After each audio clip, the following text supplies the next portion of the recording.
This channel does not promote any violent, harmful, or illegal activities. All content provided by this channel is meant for an educational purpose only. Brought to you by V-Guard, co-powered by Sensodyne O Bhimal, বলো কথা Keshari. Associate sponsor Ultratech Cement.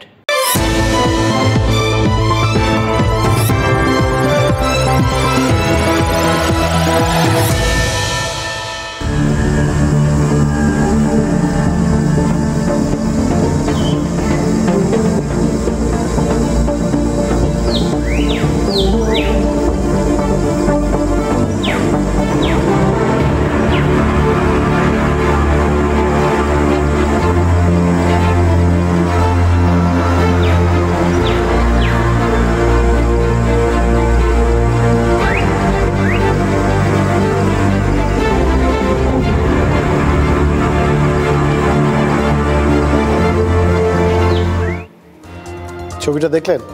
একটু পুরনো, কিন্তু আজকের জন্য ভীষণ প্রাসঙ্গিক, জানেন তো।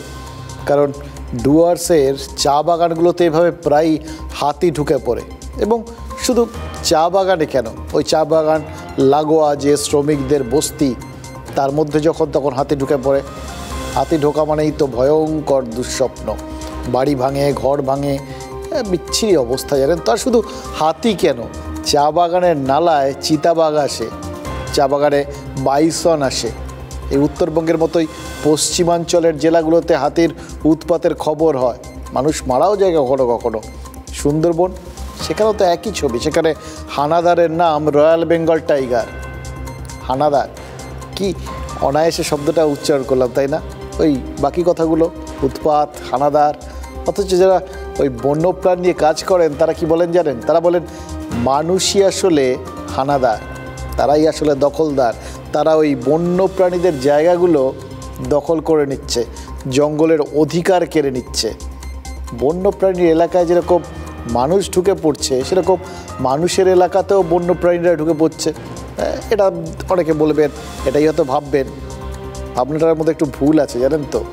মানুষ যদি বন্য প্রাণীদের এলাকায় দখলদার হয়, তাহলে বন্য প্রাণীরা তো হানাদার নয়, তারা তো তাদের নিজেদের এলাকাতেই বিচরণ করছে।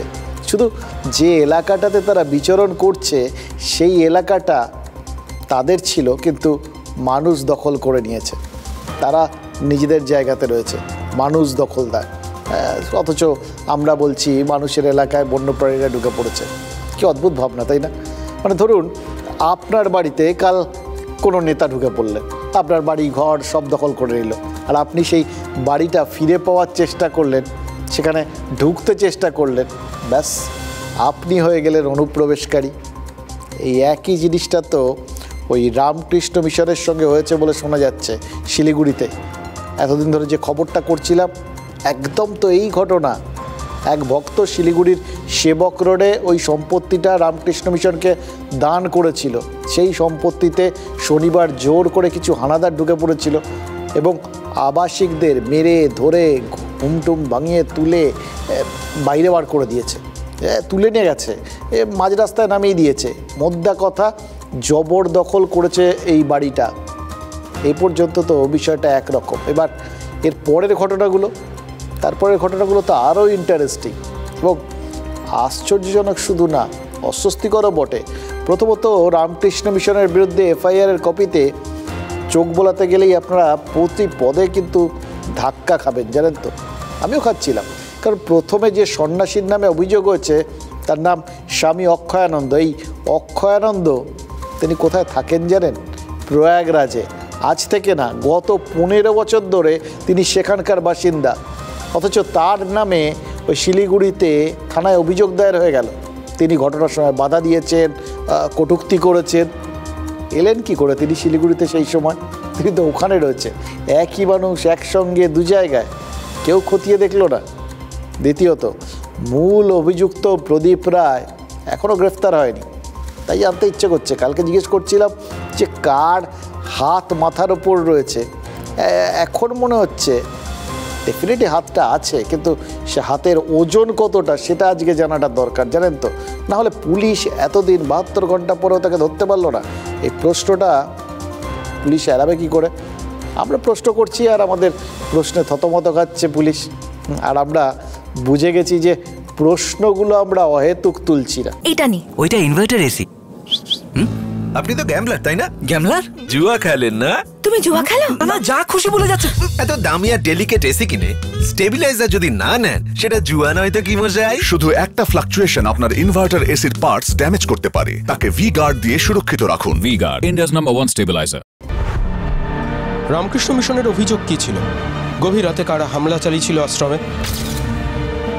মূল অভিযোগ যেটা ছিল সেটা হচ্ছে রাত্রেবেলা 3টে সাড়ে 3টের দিকে প্রদীপ রায় বলে একজন এবং আরও 10-12 জন সেখানে ঢোকে এবং রামকৃষ্ণ মিশনের কিছু লোকজন ওখানে ছিল, যাদেরকে ভয় দেখায়, মারধর করে এবং কিছু মোবাইল স্ন্যাচ করে নিয়ে যায়। অভিযুক্ত হামলাকারী প্রদীপ রায়, অভিযুক্তেরই পুলিশে অভিযোগ দায়ের। জমির প্রকৃত মালিকানা কার? এই জমির বর্তমান মালিকানা যেটা আমাদের কাছে আপডেট আছে সেটা হচ্ছে রামকৃষ্ণ মিশন। প্রদীপের দাবি তাহলে ঠিক না? একদমই নয়। এখনো পর্যন্ত আমরা যেটা পেয়েছি প্রেমা খুশি, প্রদীপের দাবি কোনোভাবেই ঠিক নয়, যেটা আমরা এখনো পেয়েছি। পুলিশ বলছে প্রদীপ রায় মিথ্যে অভিযোগ করেছেন। মিথ্যে অভিযোগেই মহারাজের বিরুদ্ধে মামলা হলো। এই যে মামলাটা আপনারা করলেন, এটা তো জামিন, অ্যাডভান্স জামিন হবে না। এমন একজন স্বামীজির বিরুদ্ধে মামলা করলেন যে 15 বছর আগে এখান থেকে চলে গেছে, মিথ্যা এফআইআর করা হলো। পুলিশ কিভাবে মামলা করলো, কেন করলো? রামকৃষ্ণ মিশনকে হেনস্থা করছে আপনার পুলিশ। আমি এটা প্রথমেই আপনাদেরকে বললাম যে বলতে পারুন। আমি প্রথমেই এ ব্যাপারে বলে নিলাম আপনাদের। কি বলে নিলেন? একজন স্বামীজি বছর 15 আগে চলে গেছেন, তার বিরুদ্ধে মিথ্যা মামলা হলো, আপনার পুলিশ মামলা করলো। করছেটা কি? পুলিশ তো আইনে সেশন করবে। আপনি চেয়ারে বসে আছেন, সুপিরিয়র হয়ে বলছেন মিথ্যা মামলা দিবেন। আপনার থানা ওই অভিযুক্তের ভয়ে মিথ্যা মামলা হলে আমরা যেটা মিথ্যা হবে অ্যাজ পার ল আমরা ব্যবস্থা নেব, সেটাও আইনানুগ ব্যবস্থা হবে। পুলিশই বলছে মালিকানা রামকৃষ্ণ মিশনের। তাহলে কেন প্রদীপের অভিযোগের পর জমিতে তালা? যে এই যে প্রপার্টিটা আছে, প্রপার্টির উপরে কিন্তু স্ট্যাটাসকো মেইনটেইন করা আছে। পুলিশকে কোন অধিকার দেওয়া হয়নি জমি সিল করার? কে অধিকার দিল বলুন? একদম তাই, পুলিশ সিল করেনি। যাতে ডিস্টার্ব না হয় তার জন্য আমরা ওটা তালা লাগিয়েছিলাম। সাংবাদিকদের মুখোমুখি পুলিশ হওয়ার পর TV9 বাংলার প্রশ্নের পরেই খোলা হলো তালা।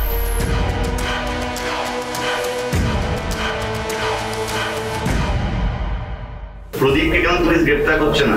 পুলিশ প্রদীপকে আমরা খুঁজছি, আমরা এখনো ট্রেস করতে পারি। অভিযুক্ত একজন মামলা হওয়ার পর এলেন থানায়, তাকে জিজ্ঞাসাবাদের জন্য পুলিশ ডিটেইন না করে পুলিশ ছেড়ে দিল।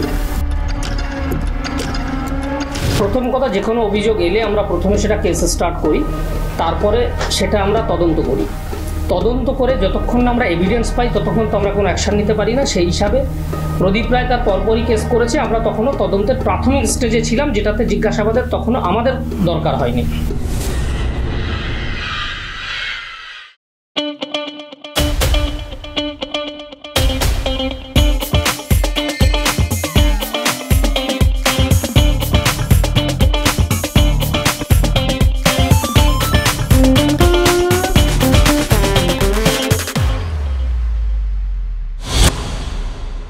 রামকৃষ্ণ মিশনের সম্পত্তিতে হামলা হলো, তারপর মিশনের বিরুদ্ধে পুলিশের পদক্ষেপ তো ইতিমধ্যেই রাজনীতির আলোচনায় ঢুকে পড়েছে। সেটা তো আমরা দেখতেই পাচ্ছি। মুখ্যমন্ত্রী যে ভোটের মঞ্চে বলেছেন তিনি বিবেকানন্দ বা নিবেদিতার বাড়ি উদ্ধার করেছেন, তার কথা নিশ্চয়ই পুলিশ শোনেনি, জানেন তো।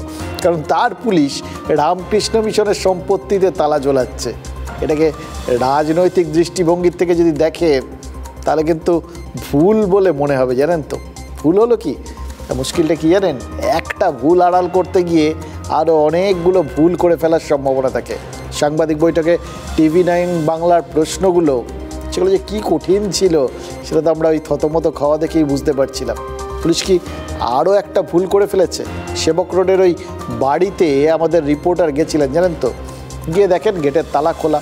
সে তো ঠিক আছে, যেহেতু বলেছেন যে ওনারা জাস্ট স্ট্যাটাস কো মেনটেন করছিলেন, মানে ওই কোথাও গিয়ে হয়তো মহারাজরা তারা তালা মেরে রেখেছিলেন, সেই তালাটাকে কেউ ভেঙে ঢুকে পড়েছিল, তাই জন্য তারা আবার তালা মেরে দিয়েছিলেন। এরকম ব্যাপারে স্ট্যাটাস কো মানে তো তাই, যেরকম ছিল সেরকম করে রাখাটা। তাহলে খুললোটাকে এই খোঁজটা করতে গেলে রিপোর্টারের কাজে এমন একজন বাধা দিলেন যাকে নেতারা অনায়াসে স্যান্ডো পুলিশ বলতে পারে। আমরা না এরকম বিভিন্ন সময় পুলিশের বিভিন্ন ডেফিনেশন তো নেতারাই দিয়েছেন। ওই নন্দীগ্রামে আন্দোলনের সময় নেতারা চটি পুলিশের কথা বলেছিলেন। এবার চটি পড়া পুলিশ যদি চটি পুলিশ হয়, তাহলে স্যান্ডো পড়া পুলিশ স্যান্ডো পুলিশ হবে না কেন বলুন তো? মানে জাস্ট কৌতূহল হলো, তাই প্রশ্নটা রাখলাম।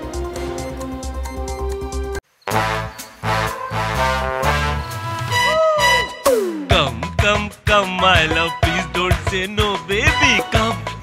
Come, my love. V-Guard-এর air coolers extra large cooling pads সহ যা বড় বড় মহারথীকেও ঠান্ডা করে দেয়। V-Guard air coolers, long lasting cooling.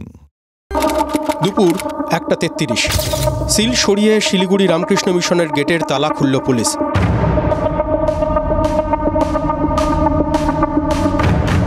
আবার 37 মিনিট পরেই গেটে তালা। এবারও তালা ঝোলালো পুলিশ। কেন? মিশনের জমিতে ঢুকে সত্য তুলে ধরতেই TV9 বাংলার প্রতিনিধিকে বাধা দেওয়া হলো। এক পুলিশকর্মী কি সত্যিই গাজোয়ারি করলেন?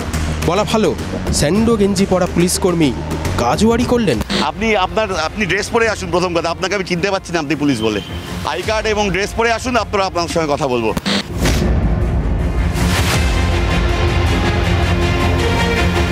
আপনি কে? নাম বলুন আগে, পরিচয় দেখান, আই কার্ড দেখান। কে আপনি? আমি কেন যাবো? আপনি কে? আপনি এখানে অবৈধভাবে ঢুকেছেন। আমি যদি বলি আপনার আই কার্ড কোথায়? গেটে আপনার লোক কোথায়? পুলিশ কোথায়? আমি ঢুকেছি, গেট খুলে কেউ বাধা দেয়নি। আমি দাঁড়িয়ে আছি, লাইভ শেষ হবে তারপর যাবো। যা করা করে নিন, যান। আমি যাব না। লাইভে আছি, গোটা বাংলা দেখছে কিন্তু আপনাদের এই নক্কারজনক ঘটনা। আপনি যদি পুলিশ কর্মী হন, গেটে পাহারায় নেই কেন? কোথায় এখন আছে? কোথায় আছে? ও খাচ্ছে। তাহলে বিকল্প ডিউটিতে যাচ্ছে কোথায়? সবাই মিলে চলে গেছে খেতে। আবার আমি দেখাবো। পুলিশ কর্তারা বললেন এই জায়গাটা পুলিশের যে কর্মীরা অন্যায়ভাবে এই কাজ করেছিলেন, তালা খুলে দেওয়া হয়েছে। এই পুলিশ কর্মী এসে উল্টো আমাকে বাধা দিচ্ছেন। গেটে কোনো পুলিশ কর্মী নেই, আবার তারা চলে গেছেন। ইনি বলছেন তিনি নাকি পুলিশের অফিসার। গোটা বাংলা কিন্তু এই লাইভটা দেখছে। শালুগাড়া সেবক রোডের পাশে মিশনের এই জমিতেই হামলা হয়েছিল। এখনো মূল অভিযুক্ত অধরা। প্রশ্নে প্রশ্নে জর্জরিত পুলিশ। তার মধ্যেই অফিসিয়াল ডিউটিতে পুলিশের এই চেহারা, বাহিনীতে ডিসিপ্লিনের এই হাল। हाँ शुक्ला जी, भिजवाना सिर्फ अल्ट्राटेक ही। मान गया बेटा, पर अल्ट्राटेक ही क्यों? आप ही ने तो कहा था कि घर जिंदगी में सिर्फ एक ही बार बनता है। घर एक, मौका एक, इसलिए सीमेंट भी देश का number 1। UltraTech, India's number 1 cement. শিলিগুড়িতে এই রামকৃষ্ণ মিশনের এই সম্পত্তি নিয়ে গন্ডগোলের পর গন্ডগোল, জানেন তো। যা দেখছি, যা শুনছি, সব কিছুর মধ্যেই অনেক কিছু গন্ডগোল পাওয়া যাচ্ছে। সব কিছু কীভাবে যখন গোলমালে হয়ে যাচ্ছে, পুলিশের উর্দির থেকে শুরু করে পুলিশের স্টেপস, সব কিছুর মধ্যেই কোনো তালমিল খুঁজে পাওয়া যাচ্ছে না। আর তার মধ্যে অনেক কিছুই তো ওই সিনেমার মতো মনে হচ্ছে, জানেন তো। রামকৃষ্ণ মিশনের সম্পত্তি দখল হলো, সবাই বলেন যে বাড়ি দখল হয়েছে। ছি ছি, কী অন্যায়, খুব অন্যায়। আরও বলছেন যে এই সমস্ত জোর করে যারা সম্পত্তিটা দখল করেছে তারা নাকি একটা বড় সড়ো গ্যাং, এমন একটা গ্যাং যার একটা সিনেমার থেকে নাম শুদ্ধ দিয়ে দেওয়া হয়েছে, KGF গ্যাং। KGF সিনেমাটা অনেকে জানেন তো দেখে উঠতে পারেননি পুরোটা, কারণ ভায়োলেন্সটা এইরকম লেভেলে ছিল। সেই ঘটনাকে বাস্তব যারা রূপ দিতে পারে, নিশ্চয়ই দিতে পারে, সেই জন্যই তো তাদের নাম দেওয়া হয়েছে KGF গ্যাং। ভাবতে পারেন একটা গ্যাং যারা বিভিন্ন সময়ে উত্তরবঙ্গের বিভিন্ন বাড়ি টাড়িতে ঢুকে যায়, বা কেউ কেউ তাদের নিয়োগ করে বাড়িগুলোকে খালি করার জন্য। মানে যার যার মালিকারা তার বাড়িগুলোকে তারা জোর জার করে দখল করে নেয়, এবং সেটাতে তারা এতটা সুনাম না দুর্নাম জানি না, কিন্তু সুখ্যাত বা কুখ্যাত যাই হয়েছে আর কি তারা, যার জন্য তাদের একটা এরকম জবরদস্ত নাম হয়েছে, সিনেমার নামে নাম হয়েছে। নাম করা কি চারটিখানি কথা? আপনি আমি যখন তখন চাইলাম নাম করে ফেলবো, হবে নাকি? তার জন্য তো অনেক সময় লাগে, অনেকটা তার জন্য কাঠখড় পোড়াতে হয়। এক্ষেত্রে কাঠখড় পোড়ানো মানে কাউকে মারধর করা, কাউকে বাড়ি ছাড়া করা, এই কাজগুলো আর কি। এরকম বিনা বাধায় এতদিন ধরে এরকম নাম করে ফেললো কিছু লোকজন, একটা এরকম জবরদস্ত একটা সংগঠন তৈরি করে ফেললো KGF গ্যাং, কেউ জানলো না। অদ্ভুত। কি অদ্ভুত জায়গায় বাস করছি আমরা, ভাবুন তো। এরকম সব হয়ে যায়, তারপর আমরা জানতে পারি। ঠিক যেরকম পার্থ চট্টোপাধ্যায়ের বান্ধবীর বাড়ির থেকে আমরা অনেক পরে টাকার পাহাড় দেখতে পাই, বা সন্দেশখালির ওই ঘটনা এতদিন ধরে চলার পর আমরা জানতে পারি। দেখুন, গত কয়েকদিন ধরে না এর সঙ্গে সঙ্গে আরেকটা ব্যাপার নিয়ে প্রবল জল্পনা কল্পনা চলছে। এই কেজিএফ গ্যাং নিয়ে এবার জল্পনা কল্পনা শুরু হলো বটে, যে একটা নতুন ব্যাপার। ওখানকার লোকজন কি জানতেন তারা ওখানে নাকি আরও একটা এরকম গ্যাং আছে, দুটো গ্যাংয়ের মধ্যে আবার গ্যাংও আরও আছে। তো শুনতে শুনতে মনে হচ্ছিল যে এই শিলিগুড়ি না এটা সেই আগেকার সেই Mumbai, once upon A time in মুম্বাইয়ের মতো সেরকম জায়গা হয়ে গেছে আর কি। মাফিয়ারা কি সব জায়গায় নিজেদের একদম মৌরসি পাট্টা দাখিল করে বসে আছে, কেউ কিচ্ছু জানে না, কেউ কিচ্ছু জানে না। অনেকেই অবশ্য বলছেন জানেন না, জানতেন না, নিশ্চয়ই তাই হবে। এবং কেউ সবাই জেনে না জানেন বা জানার চেষ্টাই করছেন না, সেই জন্যই এরা সব নিজেদের ডালপালা মেলে এতটা সুনাম অর্জন করতে পারছে। ভাবুন, একজন সে থানায় গেল, গিয়ে তার বাড়িতে দখলদার এসছে বলে দখলদারি বিরুদ্ধে একটা অভিযোগ দায়ের করলো। যে দখলদার সে তারপর এসে তার বিরুদ্ধে আবার একটা পাল্টা মামলা দায়ের করে দিয়ে চলে গেল, পাল্টা অভিযোগ দায়ের করে দিয়ে চলে গেল। দুটোই নিয়ে নিল পুলিশ। এবং যে মানে যার বাড়ি, যে কোথাও গিয়ে নিজের বাড়িতে নিজ ভূমে পরবাসী হওয়ার মতো অবস্থা হয়েছে, সেই কোথাও গিয়ে অভিযুক্ত হয়ে গেল। এবার ভেবে দেখুন, এরপর থেকে বাড়িতে ডাকাত পড়লে কিন্তু যথেষ্ট সাবধানে থাকবেন, কারণ ডাকাতরা উল্টে আপনার নামে এমন কোনো ধারা যোগ করে কোনো একটা কমপ্লেন করে দেবে, আপনি তো জামিন অযোগ্য অপরাধী হয়ে যাবেন। কি সমস্যা হবে বলুন তো? আমরা বুঝতে পারছি। এই সমস্ত নিয়ে অবশ্য বেশ জল্পনা কল্পনা চলছে, এবং আরও বেশি কল্পনা চলছে কারণ এর মধ্যে রামকৃষ্ণ মিশন রয়েছে, এর মধ্যে রাজনীতি ঢুকে পড়েছে, এবং রাজনীতিকরা তারা ওই সাধু সন্তদের নিয়ে রীতিমতো চিন্তাভাবনা, মাথা ঘামানো এগুলো সব শুরু করে দিয়েছেন আর কি। আর তার থেকে বাংলা মোটামুটি দ্বিধাবিভক্ত হয়ে গেছে। বুঝতে পারছি এটা আমরা একটা গুরুত্বপূর্ণ প্রশ্নের সামনে এসেছি, জানেন তো। আমরা আমাদের এই মুহূর্তে একটা বিচার করে সিদ্ধান্তে পৌঁছতে হবে, এটা খুব জরুরি। অনেক অনেক বিষয় আমাদের চারপাশে ঘুরে বেড়াচ্ছে, আমরা সেগুলো নিয়ে মাথা না ঘামিয়ে সে রাজনীতিকদেরই দেখছি বা সোশ্যাল মিডিয়া বা চারপাশে সবাই যে আলোচনা করছে, আমি বুঝতে পারছি সবার মনে হচ্ছে একটা বিষম একটা সমস্যায় পড়েছেন, তাই সবার মধ্যে মাথার মধ্যে ঘুরপাক খাচ্ছে। এই একটাই প্রশ্ন, সাধু সন্ন্যাসীদের এভাবে রাজনীতিতে যোগদানের অধিকার আছে নাকি? এই প্রশ্নটা আমাদের প্রত্যেকের মাথায় ওই নেতারা ঢুকিয়ে দিয়েছেন। তাদের নিজেদেরও কিন্তু একটা ধর্ম আছে, রাজধর্ম। গতকাল বলছিলাম রাজধর্ম পালন করাটা রাজনৈতিক নেতাদের কর্তব্য, কিন্তু তারা যে সেটা পালন করেন না সেটা তো আমরা জানি, সেই দায়টা তাদের নেই, সেটা স্বতঃসিদ্ধ, সবাই জানে আর কি। সমাজে এটা ওয়েল অ্যাকসেপ্টেড, সবাই ধরেই নিয়েছেন যে নেতারা নিজেদের রাজধর্ম পালন করবেন না, সে নিয়ে প্রত্যাশাও নেই। এবং রাজনীতিকরা তারা কিন্তু যাবতীয় ধর্মীয় এবং সামাজিক বন্ধন থেকে নিজেদের যেরকম মুক্ত করে নিয়েছেন, দায়িত্ব থেকে আমজনতাও তাদের মুক্ত করে দিয়েছেন। আপনাদের কিছু ভাবতে হবে না, আপনারা আপনাদের জিনিসগুলো দেখুন, এটা ফ্রি ফ্লোয়িং ব্যাপার আর কি, কোনো দায় নেই, দায়িত্ব নেই। তারা হচ্ছেন একমাত্র সম্প্রদায় যারা ধর্মেও আছেন, জিরাফেও আছে। পৃথিবীর যে কোনো বিষয়, পার্থিব অপার্থিব, ধর্মীয় অধর্মীয়, সমস্ত বিষয়ে তাদের অবাধ অধিকার এবং অবাধ বিচরণ, এটা তাদের জন্মগত অধিকারের মতো আর কি। এবং এ ব্যাপারে তারাই একমাত্র অধিকারী, সব কিছুতে তারা ইনভলভ হতে পারেন, যুক্ত হতে পারেন, এবং নিজের মতো করে সমস্ত কিছুকে ব্যবহার করতে পারেন। ওই বললাম স্বরাজ আমার জন্মগত অধিকার, যেরকম শুনেছিলাম এটাও সেরকম রাজনীতিকদের জন্মগত অধিকার। তাই রামকৃষ্ণ মিশনে হামলার বিষয়টা নেতারা যে যার মতো করে ব্যাখ্যা করছেন। শিরশিরানি থেকে দ্রুত আরাম পান সেন্সোডাইন র্যাপিড রিলিফের সাথে। এই ধরনের মাসেলম্যান দিয়ে তৈরি হওয়া এই গ্যাং বিভিন্ন অনৈতিক কাজের সঙ্গে জড়িয়ে যাচ্ছে।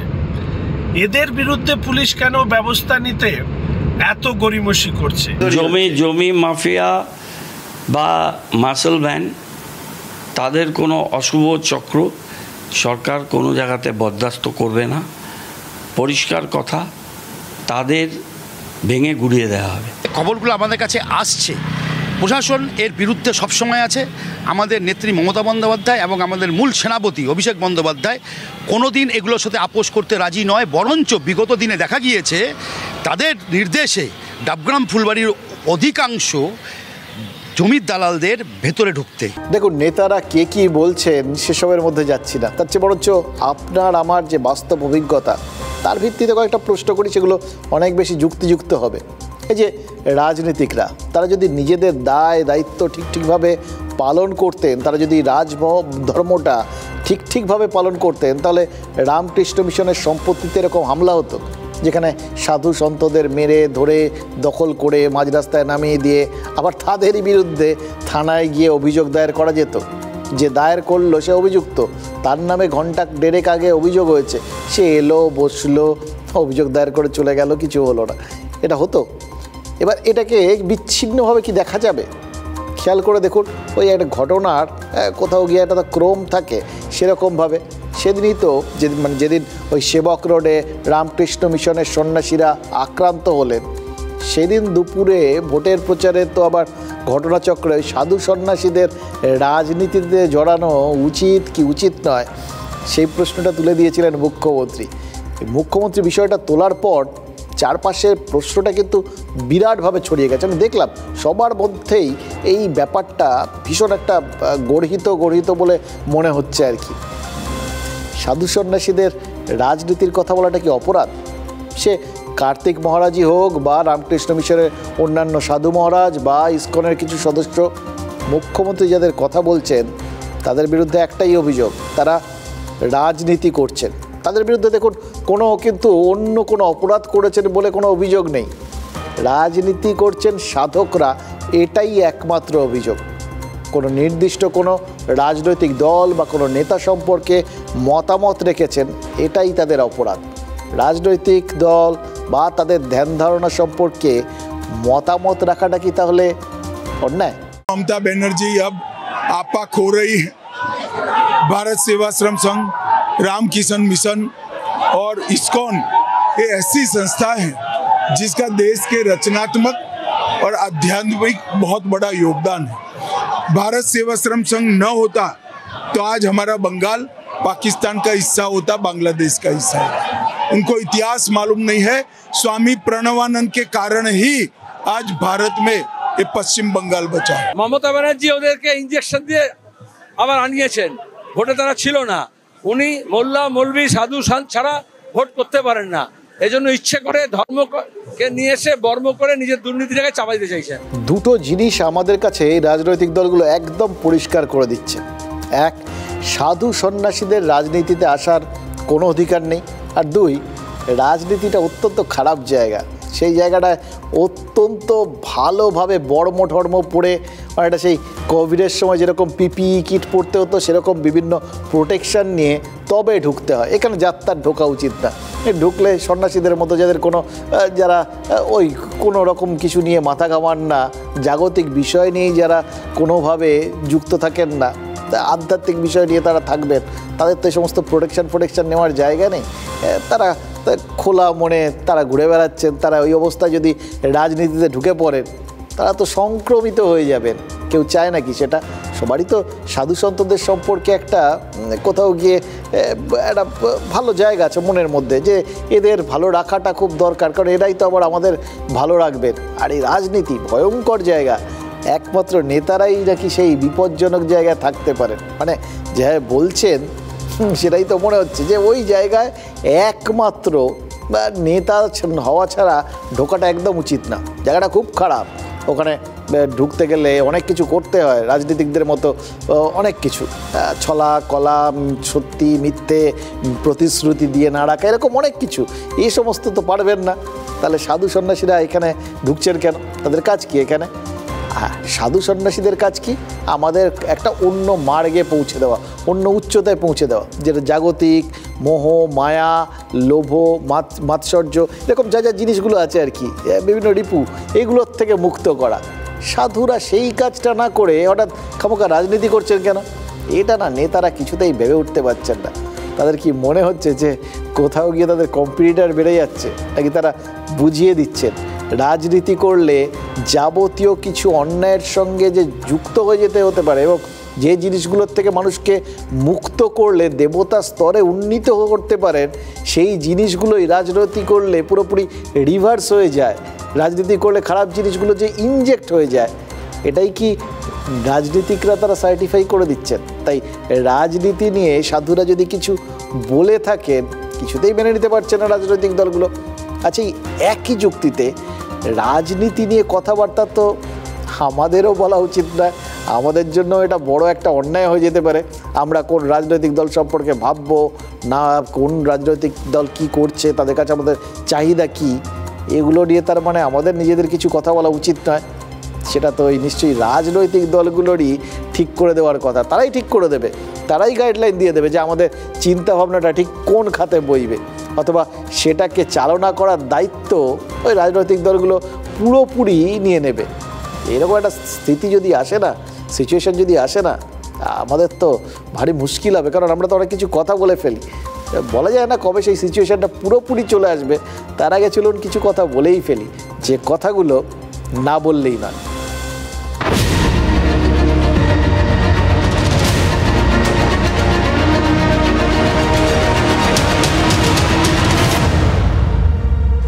हाँ शुक्ला जी, भिजवाना सिर्फ अल्ट्राटेक ही। मान गया बेटा, पर अल्ट्राटेक ही क्यों? आप ही ने तो कहा था कि घर जिंदगी में सिर्फ एक ही बार बनता है। घर एक मौका एक, इसलिए सीमेंट भी देश का number 1 UltraTech, India's number 1 cement. দেখুন, ভোটের রেজাল্ট পক্ষে গেলে প্রধানমন্ত্রী নরেন্দ্র মোদী কালীঘাটে একটা পুজো দিতে পারেন, কারণ গোটা দেশে প্রচারের হাতিয়ার তাকে আজকে কলকাতা হাইকোর্ট জুগিয়ে দিয়েছে। তৃণমূল জমানায় যে কটা ওবিসি সার্টিফিকেট দেওয়া হয়েছিল সব বাতিল করে দিয়েছে ওই বিচারপতি তপব্রত চক্রবর্তী এবং বিচারপতি রাজাশেখর মান্থার বেঞ্চ। তার মানে ভাবুন, প্রায় 5 লাখ অনগ্রসর সার্টিফিকেট বেবাক বাতিল হয়ে গেল, তাও আবার একেবারে এই ভোটের মাঝখানে, একদম মধ্যেখানে। এই সার্টিফিকেট ভিত্তিতেই তো কেউ চাকরি পেয়েছেন, কেউ উচ্চশিক্ষার সুবিধা পেয়েছেন। হ্যাঁ, যে যা সুবিধা পেয়েছেন সেগুলো থাকবে, সেটা বাতিল করেনি হাইকোর্ট, কিন্তু তৃণমূল জমানায় দেওয়া ওই সার্টিফিকেট আর ব্যবহার করা যাবে না, এটাও হাইকোর্ট জানিয়ে দিয়েছে। তার মানে এক্ষেত্রে নিয়োগ দুর্নীতির সঙ্গে একটুখানি ফারাক রয়েছে। এক্ষেত্রে চাকরি যাচ্ছে না, কিন্তু ওই ওবিসি সার্টিফিকেটগুলো সেগুলো তৈরি করার ক্ষেত্রে যে গাফিলতি হয়েছে, সেই জন্যই তো সেগুলো এরকম ইনভ্যালিড হয়ে যাচ্ছে। ও শংসাপত্র তো প্রচুর হয়েছে, মানে ওবিসি ক্যাটাগরিতে যত শংসাপত্র দিয়েছে, যারা বেসিক্যালি ওবিসি নয় তাদেরকেই ওবিসি দিয়ে বসে আছে। সবাইকে তো দেওয়া যাবে না, ক্রিমি লেয়ার বাদ দিতে হবে। যে ধরুন অনেক পয়সা আছে যাদের, যারা রিচ, ইকোনমিক্যালি রিচ, তারা তো ওবিসিতে থাকতে পারে না। এবং এরকম অনেক ওবিসি আছেন এবং সব কাস্টেই রয়েছেন যারা কিনা আজ অবধি চাকরি পাননি, এবং আইডেন্টিফিকেশন প্রসেস ইল্লিগাল। তার পরবর্তীকালে কমিশনের পাওয়ারটাকে পুরো খারাপ করে দিয়েছে, মানে কমিশনের পাওয়ারটা নিয়ে সরকার ডাইরেক্ট করে যাচ্ছে, যাকে পাচ্ছে ডাইরেক্ট করে যাচ্ছে। তাই জন্য the entire process is illegal, unconstitutional, has been set aside.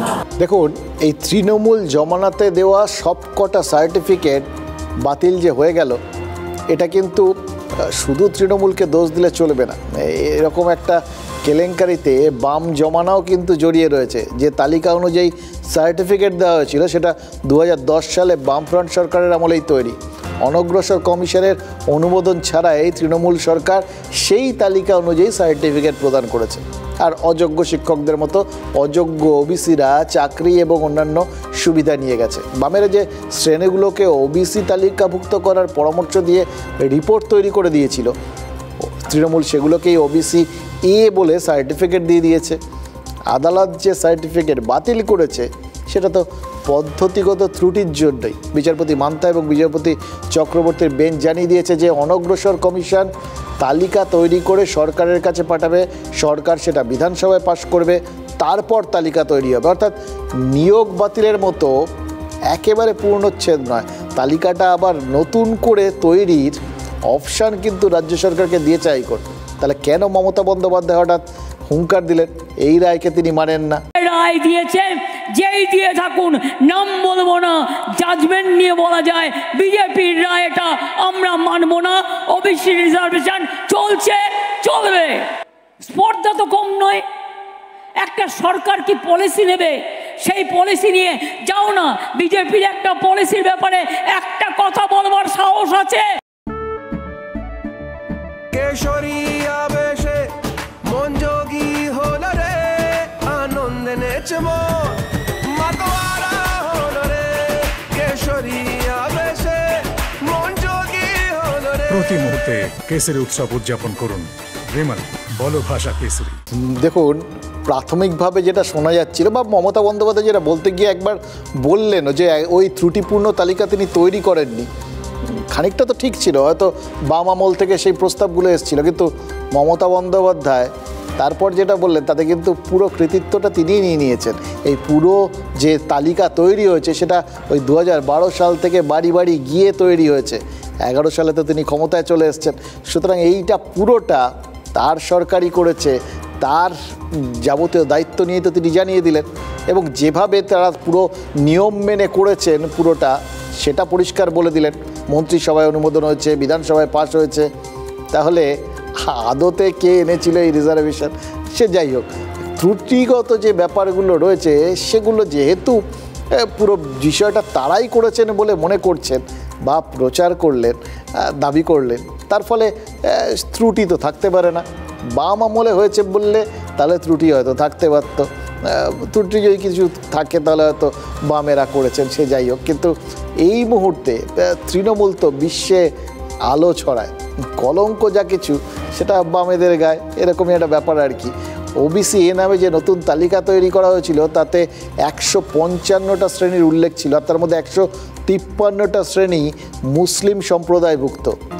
এবার বুঝতে পারছেন তো কেন এই সময়টার, মানে যে সময়কালটাতে এইটা তৈরি হয়েছিল, এই তালিকা তৈরি হয়েছিল বা এই তালিকা তৈরির কৃতিত্ব যে তাদের, এই কৃতিত্বের ভাগ আর কাউকে দিতে চাইছেন না মুখ্যমন্ত্রী। কিন্তু মুশকিল কি জানেন, এটা তো সংবিধানের বাইরে গিয়ে কোনো নীতি কেউ নিতে পারে না, আর ভারতের সংবিধানে ধর্মভিত্তিক সংরক্ষণ কিন্তু নিষিদ্ধ। ওবিসি এ হলো যারা সোশ্যালি আর ইকোনমিক্যালি ব্যাকওয়ার্ড, কিন্তু দেখা গেছে 2011 সালের পরে সরকার দুর্নীতি করে কিছু সম্প্রদায়ের মানুষকে যারা সত্যিকারের ব্যাকওয়ার্ড না তাদেরকে এখানে অন্তর্ভুক্ত করেছে। সেই যে অন্তর্ভুক্তর যে তালিকা পুরোটাই বাতিল হয়েছে। যে এই যে নির্ধারণ করবে কে ওবিসি, সেই নির্ধারণ করার ক্ষমতা হলো ব্যাকওয়ার্ড ক্লাস কমিশন 93 সালের আইন মেনে, সেটা না করে রাজ্য নিজেই নির্ধারণ করেছে কে ব্যাকওয়ার্ড কে মোর ব্যাকওয়ার্ড। শিরশিরানি থেকে দ্রুত আরাম পান সেন্সোডাইন র্যাপিড রিলিফের সাথে। দেখুন, জাতীয় অনগ্রসর শ্রেণী কমিশনের চেয়ারম্যান হংসরাজ আহির গত অক্টোবরেই কিন্তু বলেছিলেন যে রাজ্য যে 87টা নতুন শ্রেণীকে এই ওবিসি তালিকাভুক্ত করার জন্য সুপারিশ করেছিল তাতে গণ্ডগোল আছে, এবং এ ব্যাপারে সরকারের কাছে তথ্য চেয়ে রাজ্যকে নোটিশ দেওয়া হয়েছিল, কিন্তু রাজ্য সরকার কোনো জবাব দেয়নি। ফলে গোটা ব্যাপারটার দায় তারাও কিন্তু অবশ্য কোথাও গিয়ে রাজ্য সরকারের ওপরেই চাপাচ্ছেন। অর্থাৎ কৃতিত্ব এবং দায় দুটোই যদি একটা সরকারের ওপর চাপে তখন তারা এটাকে বোধহয় পুরোপুরি সত্যি কোনোভাবেই এড়িয়ে যেতে পারেন না। कि 2011 में 65 जातियों को ओबीसी में जोड़ा गया तो पूरी मुस्लिम थी, और बिना सर्वे के बिना रिपोर्ट के हमें रिपोर्ट हमारे सामने पेपर रखे थे। तो 118 जातियाँ मुस्लिमों की 179 में से है, 61 जातियाँ हिंदुओं की है। ये सब बातें ठीक नहीं लगती थी। सुप्रीम कोर्ट का एक रूलिंग था इंदिरा साहनी केस में, उसमें लिखा हुआ है कि ओबीसी में किसको लिया जाए, उसकी शैक्षणिक स्थिति क्या है, समाज की, उसका सामाजिक स्तर क्या है और बाद में आर्थिक स्तर क्या है, ये सारा अध्ययन करके उसका रिपोर्ट बनाया जाता है, और रिपोर्ट बनाने के बाद में फिर उसको मान्यता मिलती है कि ओबीसी है। দেখুন, রাজনৈতিক দলগুলো না তারা তো পথ পেতে বসে থাকে, এবং কোন জায়গা থেকে তাদের নিজেদের বক্তব্য রাখার সুবিধাটা আছে বা কোন জায়গা থেকে গোটা বিষয়টাকে কোন খাতে বইয়ে দেওয়া যায় তার জন্য তারা কিন্তু প্রত্যেকটা জিনিসকে একদম অন্য দৃষ্টিভঙ্গির থেকে দেখে। এই যে এই অনগ্রসর শ্রেণীর তালিকাটা, এর মধ্যে যে ওই 179টার মধ্যে শুনলেন তো ওই কোথাও গিয়ে জাতীয় অনগ্রসর কমিশনের চেয়ারম্যান বললেন যে তার মধ্যে 118টা নাকি তারা হিসেব করে দেখেছেন বিভিন্ন মুসলিম ধর্মাবলম্বীদের মধ্যে থেকে দেওয়া হয়েছে। এবার সেটা কি ভেবে দেওয়া হয়েছে, তার পেছনে কি অঙ্ক রয়েছে, কি কি শর্ত তারা পূরণ করেছে, এগুলো নিশ্চয়ই সরকার বলবে, কারণ সরকার এদের এই গোটা বিষয়টাতে অন্তর্ভুক্ত করেছে। তারা তাদের জায়গায় ঠিক আছে, কিন্তু এই অন্তর্ভুক্ত করার জায়গাটাই এবার বিজেপির হাতে প্রচারের অস্ত্র তুলে দিচ্ছে।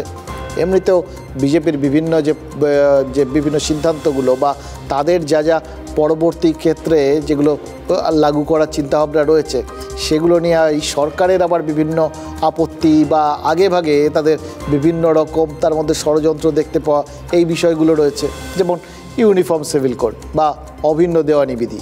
এই সমস্ত নিয়ে এটা কিন্তু সংঘ পরিবারের ভিশন ডকুমেন্টে রয়েছে এবং বিজেপির নেতারাও এটা কোথাও গোপন করেন না যে সুযোগ পেলে এক রাষ্ট্র এক আইন নীতি তারা কার্যকর করবেন, কিন্তু তার জন্য সংবিধান সংশোধন করতে হবে। সংবিধান সংশোধন করতে সংসদের 2 কক্ষেই 2/3 সংখ্যাগরিষ্ঠতা প্রয়োজন। লোকসভায় 262টা আসন থাকতে হবে, রাজ্যসভায় 169 জন সদস্য থাকতে হবে। মানে কাজটা সহজ নয়। তা সত্ত্বেও মমতা বন্দ্যোপাধ্যায় অভিযোগটা করলেন যে এই গোটা বিষয়টা করা হচ্ছে অভিন্ন দেওয়ানি বিধির জায়গাটা পরিষ্কার করতে। কেন করলেন? ভয় দেখাতে। हाँ शुक्ला जी, भिजवाना सिर्फ अल्ट्राटेक ही। मान गया बेटा, पर अल्ट्राटेक ही क्यों? आप ही ने तो कहा था कि घर जिंदगी में सिर्फ एक ही बार बनता है। घर एक मौका एक, इसलिए सीमेंट भी देश का number 1 UltraTech, India's number 1 cement. ধর্মের ভিত্তিতে সংরক্ষণের অভিযোগে সোচ্চার প্রধানমন্ত্রী। সোমবার ঝাড়গ্রামের সভায় 7.5 মিনিট ধরে ইন্ডি ঐক্যকে নিশানা করেছিলেন নরেন্দ্র মোদী। इंडी गठबंधन वाले पूरे देश में SC, ST, OBC का आरक्षण अपने वोट बैंक को देना चाहते हैं। इन्होंने कर्नाटका में OBC का आरक्षण छीनकर मुसलमानों को दे भी दिया। প্রধানমন্ত্রী হাতিয়ার করেন রাহুল গান্ধীর দশক পুরনো একটা ভিডিও ক্লিপিংস। आज ही मैंने सोशल मीडिया पर कांग्रेस के शहजादे का एक वीडियो देखा है। कांग्रेस पार्टी करती है, मनमोहन सिंह जी खड़े होते कहते भैया करना है, हम देंगे, मुसलमान भाइयों को आरक्षण देंगे, शामिल करेंगे इनको। ये वीडियो 11-12 साल पुराना है। কংগ্রেসের চিন্তাভাবনা মুসলিম লীগের মতো। কংগ্রেস ও ইন্ডি ঐক্যের দলগুলো সাম্প্রদায়িক চড়া সুরে এমন আক্রমণও শানান নরেন্দ্র মোদী।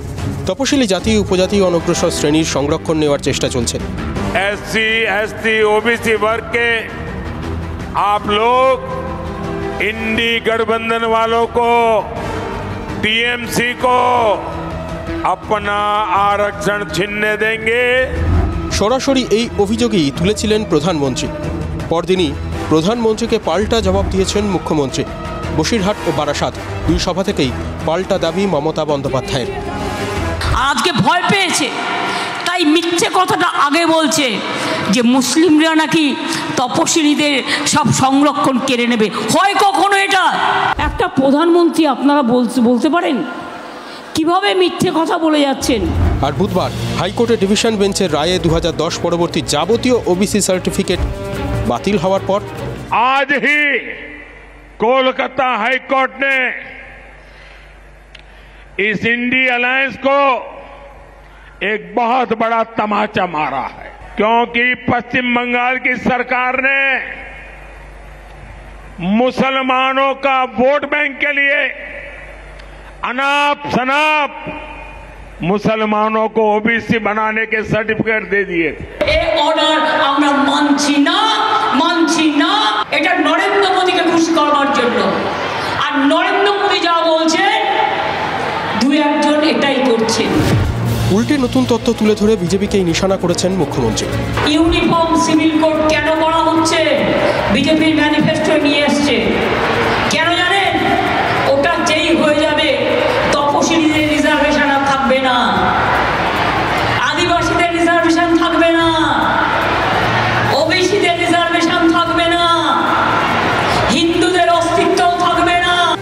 দেখুন সবাই অভিসন্ধি খুঁজে পান সব কিছু, প্রত্যেকটা সিদ্ধান্তের মধ্যে, সে আদালতেরই হোক বা সরকারেরই হোক। এই যে ধরুন মমতা বন্দ্যোপাধ্যায় ভয় দেখালেন, বিজেপিও তো তাদের তরফেও তো ভয় দেখানোর কৌশলটা সমানে চলছে। আজ কেন্দ্রীয় স্বরাষ্ট্রমন্ত্রী অমিত শাহ ফের অভিযোগ করেছেন যে দলিত অনগ্রসরদের বঞ্চিত করে যাবতীয় সুযোগ সুবিধা মুসলিমদের দেওয়ার জন্য নাকি ষড়যন্ত্র চলছে। बंगाल में जिस तरह से कोई सर्वे करे बगैर मुसलमानों को ओबीसी बनाने का षड्यंत्र चला, इसके कारण हाईकोर्ट ने रोक लगाई। एक कांग्रेस पार्टी और इंडी अलायंस ये मुसलमानों को आरक्षण देकर हमारे पिछड़े वर्ग, दलित और ट्राइबल का, आदिवासी का आरक्षण छीनना चाहते हैं। मगर मैं आपको कहकर जाता हूं, जब तक नरेंद्र मोदी जी है, एससी, एसटी और ओबीसी के आरक्षण को कोई हाथ नहीं लगा सकता, कोई हाथ नहीं। শিরশিরানি থেকে দ্রুত আরাম পান সেন্সোডাইন র্যাপিড রিলিফের সাথে। দেখুন, যখন বক্তব্য রাখেন রাজনৈতিক নেতারা তখন দুটো জিনিস মাথায় থাকে।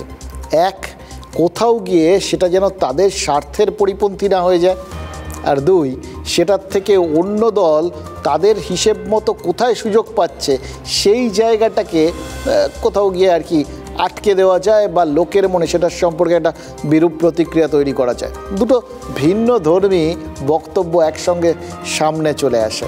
যেভাবে বিজেপি বা অন্যান্য বিরোধী দলগুলো গোটা বিষয়টাকে সামনে নিয়ে আসছে বা যেভাবে বিশ্লেষণ করছে, বা যে কারণটায় এই সময় আর কি এই রায়টা, হাইকোর্টের রায়টা এসে যাওয়ার পর যে জায়গাটা সবথেকে বেশি তুলে ধরার চেষ্টা করছে সেটা হচ্ছে কোথাও গিয়ে তৃণমূলের বিরুদ্ধে এতদিনের যেটা সবথেকে বড় অভিযোগ তাদের, সেইটা তোষণের রাজনীতি। তোষণ করার জন্য, নিজেদের ভোট ব্যাংককে সামলে রাখার জন্য, সেই জন্যেই নাকি এই যাবতীয় সংরক্ষণ করা হয়েছে। এবার এই প্রচারটা যদি মান্যতা পেয়ে যায়, সেটা কোথাও গিয়ে এই সংরক্ষণ খুব সেন্সিটিভ বিষয়, জানেন তো। এগুলো যখনই হয় তখনই দেখেছি আমরা যে লোকজনের মধ্যে একটা অস্থিরতা তৈরি হয়। তো এই যদি কোথাও ভোটারদের মনে অস্থিরতা তৈরি হয় বা তাদের এই ধরনের বক্তব্যের মাধ্যমে যদি কোথাও মেরুকরণটা সুস্পষ্ট হয়ে যায়, তাহলে ভোট বাক্সে সেটার মতো করে একটা প্রভাব পড়াটা বড় সম্ভাবনা তৈরি হয়ে যায়। সেটাই চান রাজনৈতিক নেতারা। তারা সবসময় এই গোটা বিষয়টা আলটিমেটলি কোথাও গিয়ে ভোট বাক্সে যাতে প্রতিফলন পড়ে সেই দিকে বইয়ে দেন। আর মুশকিল হচ্ছে, এই যখন প্রাথমিকভাবে লোকজন বইয়ে দেন তখন তো তারা ওই নিজেদের মতো করে ব্যাপারটা ভেবে নেন, সেই জন্যই হয়তো কৃতিত্ব নিয়ে নেন। এবার তারপর যখন তার মধ্যে কোথাও গণ্ডগোলগুলো বেরিয়ে আসে, তখন সেটা না পারা যায় গিলতে, না পারা যায় ওগরাতে, তখন পারলে ওই আদালতকে বা বিচারপতিদেরও কাঠগড়ায় তোলার চেষ্টা করতে হয়। তবে যাই হোক, এটা সব সময় সব শাসক বিরোধীরা এই রকম কাজকর্মই যে করবেন এটাই তাদের জন্য স্বাভাবিক, তারা এটাই করেন। ধরুন রাজ্যের শাসক দল মানে তৃণমূলের নেতাদের বাড়িতে যখন ইডি বা সিবিআই হানা দেয়, তখন সেটাতে শোনা যায় যে রাজনৈতিক উদ্দেশ্য প্রণোদিত, বলা হয় অকারণে হ্যারাসমেন্ট। আবার যখন সেটা বিরোধীদের বাড়িতে বা তাদের অফিসে হানা হয়, তখন বলা হয় যে না, নিশ্চয়ই কোনো একটা ব্যাপার ছিল, কিছু খবর পাওয়া গেছে। খবর ছাড়া তো পুলিশ কখনো হানা দেয় না। মহামৈত্রের বাড়িতে হানা দিয়েছিল কেন্দ্রীয় এজেন্সি, তখন বলা হয়েছিল কমপ্লিটলি এটার পেছনে একটা ষড়যন্ত্র রয়েছে, উদ্দেশ্য প্রণোদিত। হিরণ বা শুভেন্দু অধিকারীর বাড়িতে যখন অফিসে যখন হানা দিচ্ছে বা হিরণের পিয়ের বাড়িতে যখন হানা দিচ্ছে, তখন বলা হলো কি, তখন বলা হলো যে না, এটার মধ্যে নিশ্চয়ই কিছু ব্যাপার আছে। গতকাল শুভেন্দু অধিকারীর ওই তমলুকের বাড়িতে হানা দিয়েছিল পুলিশ, যেটা নিয়ে কাল থানার সামনে বিরাটভাবে বিক্ষোভ দেখিয়ে আজ আদালতের দ্বারস্থ হয়েছেন বিরোধী দল নেতা। আবার কাল মাঝরাতে ঘাটালের বিজেপি প্রার্থী হিরণের আত্মসহায়কের বাড়িতে যখন পুলিশ হানা দিয়েছে, তারপর তো গোটা ব্যাপারটা আরও অন্যরকম রূপ পেয়ে গেছে। কোলাঘাট, মেদিনীপুর শহর, খড়গপুর, একাধিক বিজেপি নেতার কর্মীর বাড়িতে ওই এলাকাটায় নাকি হানা দিয়েছে পুলিশ। মানে ওখানেই থেমে থাকা না, পরপর চলছে আর কি। এবার বিজেপি বলছে রাজ্যের পুলিশ রাজনৈতিকভাবে সামগ্রিকভাবে একটা হ্যারাসমেন্ট করছে, চক্রান্ত করছে, হেনস্থা করছে। ঠিক যে অভিযোগটা ইডি সিবিআই হানার সময় তৃণমূল বলে, আজ ভোটের ঠিক আগের ওই পুলিশি হানাগুলোতে সে কথা বলছে দিলীপ ঘোষ, সুকান্ত মজুমদাররা, আর এই হানা নিয়ে তৃণমূল এবার বলছে জাস্টিফাইড। আজ পুলিশি হানার জাস্টিফিকেশন খুঁজতে গিয়ে শান্তনু সেন কী বললেন, নির্দিষ্ট অভিযোগ থাকলে বিরোধী দল নেতা কেন মুখ্যমন্ত্রীর বাড়িতেও হানা দিতে পারে। এটা কিন্তু একদম খাঁটি কথা, সত্যি সত্যি নির্দিষ্ট অভিযোগ থাকলে হানা কেন দেবে না? যার বাড়িতে থাকবে, যার বিরুদ্ধে থাকবে তার বাড়িতেই হানা দেবে। মুশকিল হলে এই কথাগুলো কয়েকদিন আগে বলেননি কেন, যখন ওই মুখ্যমন্ত্রী কেজরিওয়াল, দিল্লির অরবিন্দ কেজরিওয়াল, তাকে গ্রেফতার করা হলো, তখন শাসক দল মানে তৃণমূল বা তাদের নেতারা তারা কেন সমালোচনায় মেতেছিলেন? তবে হানা দিলে বা গ্রেফতার করলে অনুব্রত মণ্ডলকে যেরকম বীরের সম্মান দিতে যায় তৃণমূল, আজ কিন্তু তেমনই বড় জায়গা দেওয়ার কথা বলেছেন অমিত শাহ। রাজ্যের পুলিশ যত হ্যারাস করবে ততই নাকি শুভেন্দু অধিকারীর পোস্ট বাড়বে বিজেপিতে। মুখ্যমন্ত্রী বলুন বা বিরোধী দলনেতা বলুন বা কোনো মন্ত্রী বলুন বা প্রতিমন্ত্রী বলুন বা বিধায়ক বলুন বা সাংসদ বলুন, কেউ তো আইনের ঊর্ধ্বে নয়। তো পুলিশের কাছে সুনির্দিষ্ট কিছু তথ্য থাকলে সুনির্দিষ্ট অভিযোগের ভিত্তিতে পুলিশ যেতেই পারে। তাই তৃণমূল কংগ্রেস কোনো প্রতিহিংসা পরায়ণতা রাজনীতি করে না। अरे ममता दीदी, हम भाजपा वाले हैं, आपकी पुलिस से नहीं डरते। आपके मंत्रियों के यहाँ से रेड हुई, 51 करोड़ रुपया मिला। शुभेंदु के घर रेड हुई, 4 आना भी ममता दीदी को नहीं मिला, 4 आना भी। हम नहीं डरते। ममता दीदी, आज मैं कांटी में कह कर जाता हूं, पुलिस का दुरुपयोग बंद कर दो, वरना बंगाल की जनता जो 1 2 4 सीटें भी देने वाली है वो भी चली जाएगी, वो भी चली जाएगी। ममता दीदी शुभेंदु पर जितना अत्याचार करेगी, भारतीय जनता पार्टी शुभेंदु जी को इतना ही बड़ा आदमी बनाएगी। हाँ शुक्ला जी, भिजवाना सिर्फ अल्ट्राटेक ही। मान गया बेटा, पर अल्ट्राटेक ही क्यों? आप ही ने तो कहा था कि घर जिंदगी में सिर्फ एक ही बार बनता है। घर एक मौका एक, इसलिए सीमेंट भी देश का number 1 UltraTech, India's number 1 cement. দেখুন, এক যাত্রায় পৃথক ফল জিনিসটা একমাত্র রাজনীতির ক্ষেত্রেই বারবার হয়। এই যে এর আগে যখন ওই সংসদে বিভিন্ন অভিযোগে যখন সাংসদ পদ খারিজ হয়ে গেল মহুয়া মৈত্রের, তখন মমতা বন্দ্যোপাধ্যায় তাকে নিয়ে জনসভায় পাশে দাঁড় করিয়ে বলেছিলেন ওর বিরুদ্ধে ষড়যন্ত্র করা হয়েছে, কিন্তু মানুষ ওর পাশে ওই জন্য আরও বেশি করে বড় নেত্রী হয়ে গেছে আর কি। সবার আগে প্রথম প্রার্থী হিসেবে মমতা বন্দ্যোপাধ্যায় কিন্তু সেদিন ওই কোথাও গিয়ে মহুয়া মৈত্রের নামটাকে ঘোষণা করে দিয়েছিলেন।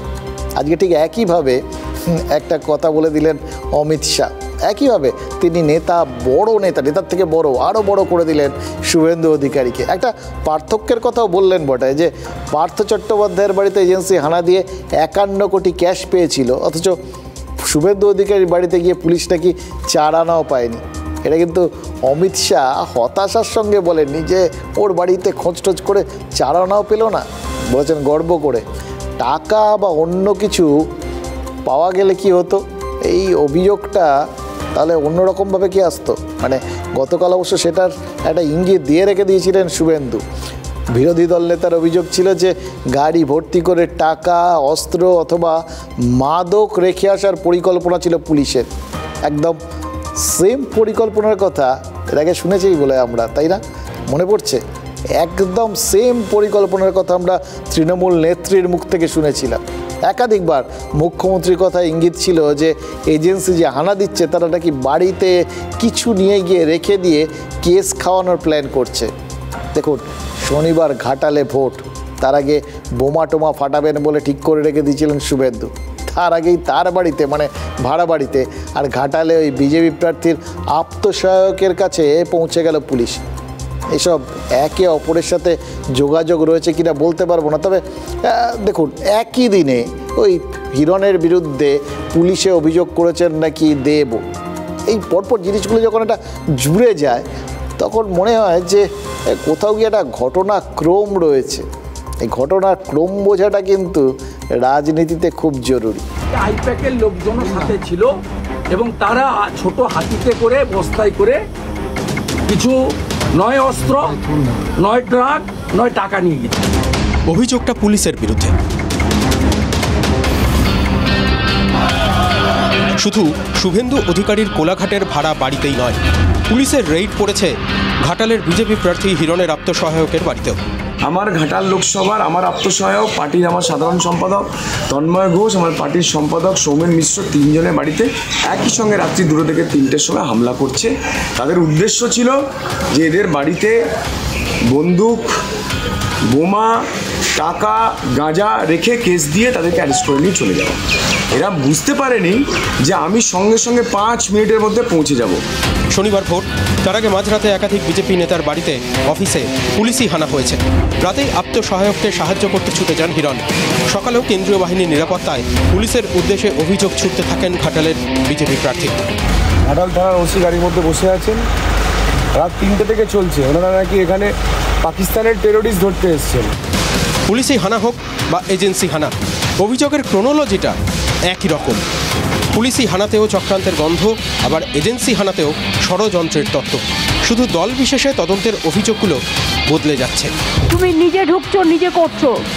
তুমি যে লুকিয়ে একটা বন্দুক রেখে যাচ্ছ না, কে গ্যারেন্টি নেবে? তুমি যে কয়েক কোটি টাকা নিজে বাক্সে করে নিয়ে ঢুকছো না, বেআইনিভাবে রাজনৈতিক ভ্যান্ডেটা বাংলায় চলছে। এতদিন এজেন্সি আর পুলিশ নিয়ে রাজনৈতিক তরজা শোনা যাচ্ছিল শাসক বনাম বিরোধীদের মধ্যে। তমলুক, কাঁথি, ঘাটাল সহ 8 কেন্দ্রে 6ষ্ঠ দফার ভোটের আগে এজেন্সি আর পুলিশের কি হানা দেওয়ারও প্রতিযোগিতা শুরু হলো? নির্বাচন জেতার জন্য পুলিশ একমাত্র আছে, পুলিশকে দিয়ে হয়রান করা হচ্ছে। যত এইরকম নির্বাচন শেষের দিকে আসছে, নির্বাচন শেষের দিকে আসছে, তত তৃণমূল কংগ্রেস ডেসপারেট হয়ে যাচ্ছে। কিন্তু বাংলায় তৃণমূলই হোক আর বিজেপি হোক, চাকরি চুরি সহ নানান অপরাধীরাই রাজনীতির মাথা। আচ্ছা, এইভাবে ধারাবাহিকভাবে সবাই মিলে পুলিশের বিরুদ্ধে এরকম তোপ দেওয়ার কোনো মানে হয়? পশ্চিমবঙ্গের পুলিশকে তো একসময় আন্তর্জাতিক মানের বলে ধরা হতো। তারপর বিভিন্ন অভিযোগগুলো আসতে শুরু করেছিল, রাজনৈতিক উদ্দেশ্যে পুলিশকে অপব্যবহার করা হচ্ছে। এই সমস্তগুলো আসার পরেই কি পুলিশের ধারঠারগুলো কমে গেল? এই যে শুভেন্দু, হিরণের আত্মসহায়কের বাড়িতে পুলিশ পৌঁছলো, তাদের যে সক্রিয়তাটা পুলিশ দেখালো, সেটা কি সব জায়গায় ইদানিং দেখাতে পাচ্ছে? মানে এই নিউ টাউনের আবাসনে যে ঘটনাটা ঘটেছে, সেটা দেখেই হঠাৎ মনে পড়লো ব্যাপারটা, জানেন তো। মানে এটা কিন্তু খুব অস্বস্তিকর। এতদিনে যদি একটু তারা সেরকম সতর্ক থাকতো, তাহলে নিশ্চয়ই বাংলাদেশের সাংসদ এইভাবে এখানে এসে উদ্ধার হয়ে গেলেন, বা তারপর তার মৃত্যু হয়েছে বলে যেটা বাংলাদেশ থেকে জানা গেল, খুন হয়েছেন তিনি, কিন্তু বডি পাওয়া গেল না, এটা হতে পারত? প্রতিবেশী রাষ্ট্রের সাংসদ চিকিৎসা করাতে ভারতে এলেন, খুনিরা পেছন চলে এলো। এই বাংলায় একজনের বাড়িতে এক জায়গায় তিনি থাকলেন, সেখানে ঢুকে খুনিরা এলো, তাকে খুন করলো, তারপর দেহ লোপাট করে আবার ফেরত চলে গেল। বাংলাদেশে স্বরাষ্ট্রমন্ত্রী ঢাকার থেকে বলছেন যে কলকাতায় তাদের সাংসদ খুন হয়েছে, এদিকে পুলিশ এখনও দেহই উদ্ধার করতে পারেনি। বেঙ্গালুরুতে নাশকতায় যে অভিযুক্তরা শোনা গেছিল, যারা অভিযুক্ত হয়েছিলেন, তারা নাকি এ রাজ্যে প্রায় 1 মাস গা ঢাকা দিয়েছিল। তারপর সাংসদ একজন, তাকে ভিন দেশে, তাকে হত্যা করে অনায়াসে দেহ লোপাট করে খুনিরা চম্পট দিচ্ছে। এই সমস্ত দেখে কি মনে হচ্ছে বলুন তো? আমাদের রাজ্যটাকে অপরাধীরা কি তাহলে নিরাপদ, নিশ্চিন্ত এরকম একটা জায়গা বলে মনে করছে? এটাকেও কি কুৎসা বলা হবে নাকি সাজানো ঘটনা বলা হবে? বাংলাদেশে এই সাংসদও কি চক্রান্তে লিপ্ত হয়ে গেলেন নাকি? মানে মনে হতেই পারে, এত জায়গা ছিল, বেছে তাকে এই বাংলাতে, আমাদের কলকাতায় এসেই খুন হতে হলো।